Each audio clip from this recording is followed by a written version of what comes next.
ओम श्री गणेशाय नमः। श्री शिव महापुराण विद्वेश्वर संहिता 9वां अध्याय। इस अध्याय में हम जानेंगे महेश्वर का ब्रह्मा और विष्णु को अपने निष्कल और सकल स्वरूप का परिचय देते हुए लिंग पूजन का महत्व बताना। नंदिकेश्वर बोले, वे दोनों ब्रह्मा और विष्णु भगवान शंकर को प्रणाम करके दोनों हाथ जोड़कर उनके दाएं बाएं भाग में चुपचाप खड़े हो गए।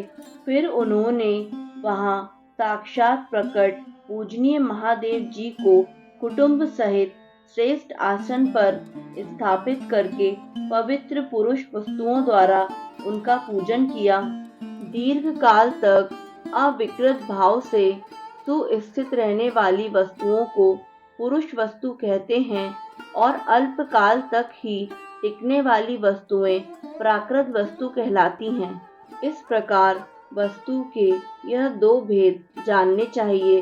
किन पुरुष वस्तुओं से भगवान विष्णु और ब्रह्मा ने भगवान शिव का पूजन किया, सुनिए। हार, नुपुर, केयूर, किरीट, मणिमय कुंडल, यज्ञोपवीत, उत्तरीय वस्त्र, पुष्पमाला, रेशमी वस्त्र, हार, मुद्रिका अर्थात अंगूठी, पुष्प, तांबूल, कपूर, चंदन एवं अगुर का अनुलेप, धूप, दीप, श्वेत छत्र, व्यंजन, ध्वजा, चवर तथा अन्य दिव्य उपहारों द्वारा उन दोनों ने अपने स्वामी महेश्वर का पूजन किया। जिन महेश्वर का वैभव वाणी और मन की पहुंच से परे था, जो केवल पशुपति परमात्मा के ही योग्य थे और जिन्हें पशु नहीं पा सकते थे। हे सनत कुमार, स्वामी के योग्य जो जो उत्तम वस्तुएं थी, उन सभी वस्तुओं का भगवान शंकर ने भी प्रसन्नता पूर्वक यथोचित रूप से सभासदों के बीच वितरण कर दिया, जिससे यह श्रेष्ठ परंपरा बनी रहे कि प्राप्त पदार्थों का वितरण आश्रितों में करना चाहिए। उन वस्तुओं को ग्रहण करने वाले सभासदों में वहां कोलाहल मच गया। इस प्रकार वहां पहले ही ब्रह्मा तथा विष्णु से पूजित हुए भक्ति वर्धक भगवान शिव विनम्र उन दोनों देवताओं से हंसकर कहने लगे। ईश्वर बोले, हे पुत्रों, आज का दिन महान है। इसमें तुम्हारे द्वारा जो आज मेरी पूजा हुई है, इससे मैं तुम लोगों पर बहुत प्रसन्न हूँ। इसी कारण यह दिन परम पवित्र और महान से महान होगा। आज की यह तिथि शिवरात्रि के नाम से विख्यात होकर मेरे लिए परम प्रिय होगी। इस समय जो मेरे लिंग, निष्कल अंग, आकृति से रहित निराकार स्वरूप के प्रतीक और वेर सकल साकार रूप के प्रतीक विग्रह की पूजा करेगा, वह पुरुष जगत की सृष्टि और पालन आदि कार्य भी कर सकता है। जो शिवरात्रि के दिन रात निराहार एवं जितेंद्रिय रहकर अपनी शक्ति के अनुसार निष्कपट भाव से मेरी यथोचित पूजा करेगा, उसको मिलने वाले फल का वर्णन सुनो। 1 वर्ष तक निरंतर मेरी पूजा करने पर जो फल मिलता है, वह सारा फल केवल शिवरात्रि को मेरा पूजन करने से मनुष्य तत्काल प्राप्त कर लेता है। जैसे पूर्ण चंद्रमा का उदय समुद्र की वृद्धि का अवसर है, उसी प्रकार यह शिवरात्रि तिथि मेरे धर्म की वृद्धि का समय है। इस तिथि में मेरी स्थापना आदि का मंगलमय उत्सव होना चाहिए। हे वत्सों, पहले मैं जब ज्योतिर्मय स्तंभ स्वरूप से प्रकट हुआ था, उस समय मार्गशीर्ष मास में आर्द्रा नक्षत्र था। अतः जो पुरुष मार्गशीर्ष मास में आर्द्रा नक्षत्र होने पर मुझ उमापति का दर्शन करता है अथवा मेरी मूर्ति या लिंग की ही झांकी का दर्शन करता है, वह मेरे लिए कार्तिकेय से भी अधिक प्रिय है। उस शुभ दिन मेरे दर्शन मात्र से पूरा फल प्राप्त होता है। यदि दर्शन के साथ साथ मेरा पूजन भी किया जाए तो उसका अधिक फल प्राप्त होता है, जिसका वाणी द्वारा वर्णन नहीं हो सकता। इस रणभूमि में मैं लिंग रूप से प्रकट होकर बहुत बड़ा हो गया था। अतः उस लिंग के कारण यह भूतल लिंग स्थान के नाम से प्रसिद्ध हुआ। हे पुत्रों, जगत के लोग इसका दर्शन और पूजन कर सकें, इसके लिए यह अनादि और अनंत ज्योतिर्स्तंभ अत्यंत छोटा हो जाएगा। यह लिंग सब प्रकार के भोगों को सुलभ कराने वाला और भोग तथा मोक्ष का एकमात्र साधन होगा। इसका दर्शन, स्पर्श तथा ध्यान प्राणियों को जन्म और मृत्यु से छुटकारा दिलवाने वाला होगा। अग्नि के पहाड़ जैसा जो यह शिवलिंग यहाँ प्रकट हुआ है, इसके कारण यह स्थान अरुणाचल नाम से प्रसिद्ध होगा। यहाँ अनेक प्रकार के बड़े बड़े तीर्थ प्रकट होंगे। इस स्थान में निवास करने या मरने से जीवों का मोक्ष हो जाएगा। रथ उत्सव आदि के आयोजन से यहाँ सर्वत्र अनेक लोग कल्याणकारी रूप से निवास करेंगे। इस स्थान पर किया गया दान, हवन तथा जप यह सब करोड़ गुना फल देने वाला होगा। यह क्षेत्र मेरे सभी क्षेत्रों में श्रेष्ठतम होगा। यहाँ मेरा स्मरण करने मात्र से प्राणियों की मुक्ति हो जाएगी। अतः यह परम रमणीय क्षेत्र अति महत्वपूर्ण है।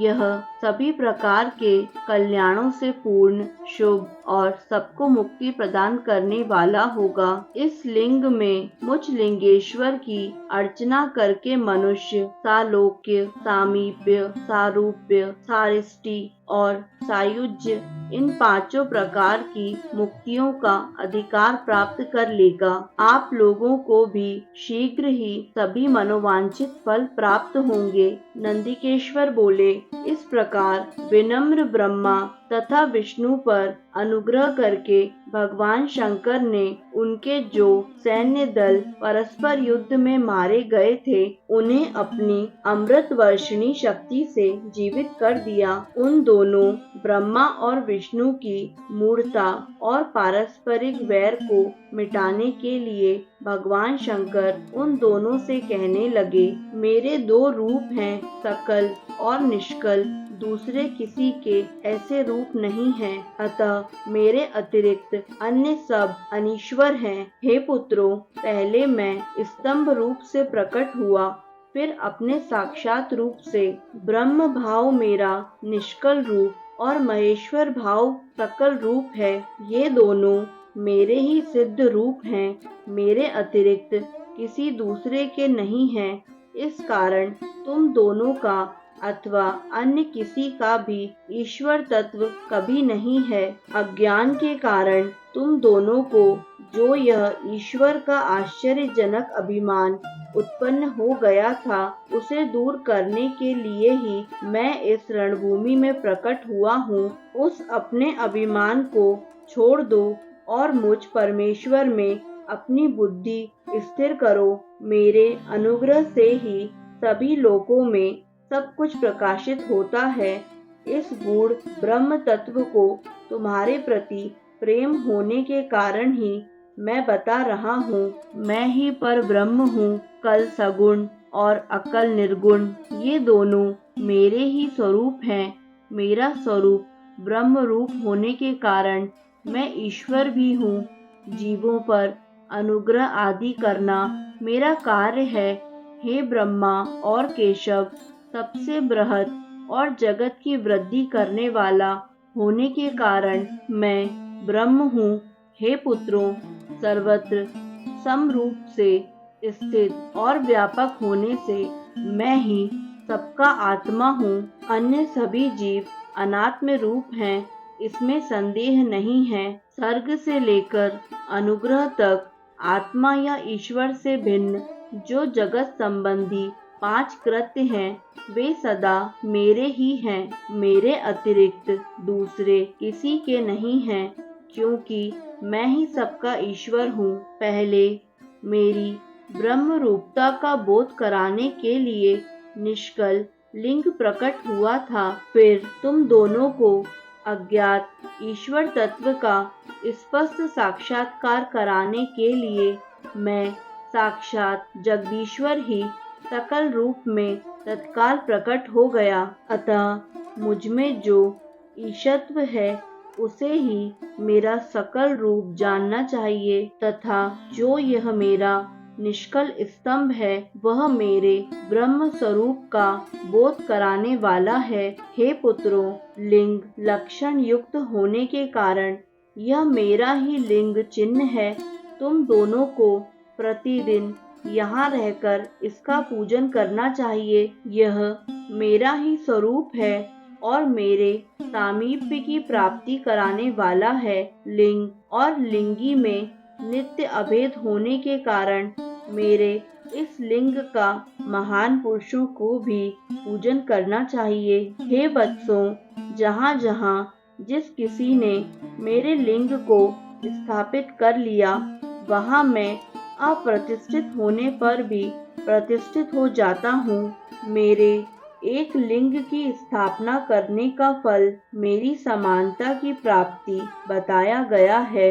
एक के बाद दूसरे शिवलिंग की भी स्थापना कर दी गई, तब फल रूप से मेरे साथ एकत्व रूप फल प्राप्त होता है, अर्थात सायुज्य मोक्ष प्राप्त होता है। प्रधानतया शिवलिंग की ही स्थापना करनी चाहिए। मूर्ति की स्थापना उसकी अपेक्षा गौण है। शिवलिंग के अभाव में सब ओर से मूर्ति युक्त होने पर भी वह स्थान क्षेत्र नहीं कहलाता।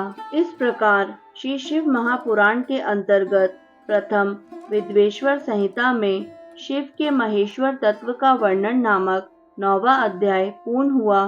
दोस्तों, आगे आने वाले सभी अध्यायों को निरंतर सुनने के लिए हमारे YouTube चैनल आध्यात्मिक कथाएं को लाइक करें, सब्सक्राइब करें एवं बेल आइकन पर प्रेस करें ताकि आगे आने वाली सभी वीडियो की अपडेट आपको निरंतर मिलती रहे। धन्यवाद।